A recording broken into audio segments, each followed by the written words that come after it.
अनि हजुरहरु चाहिँ यहाँ टमाटरमा काम गर्दाखेरि कस्तो अनुभव भइराछ यसो एक दुई शब्द भनिदिनु त।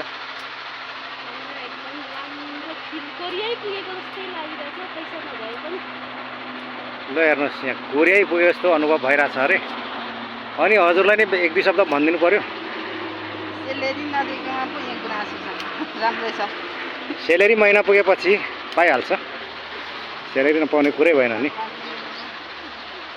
महिना पुगेपछि सेलेरी ठ्याक्क।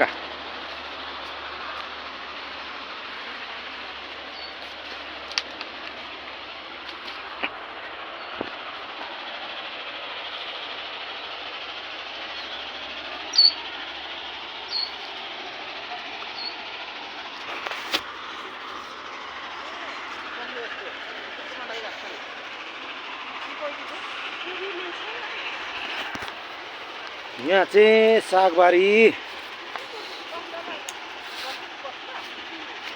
सागको खेती पनि गरिरहेको छौँ। साग पनि एकदम राम्रो भइरहेछ, राम्रो भएको अवस्था। रायो साग मुस्ताङ्गे मार्फत आयो, एकदम मिठो खालको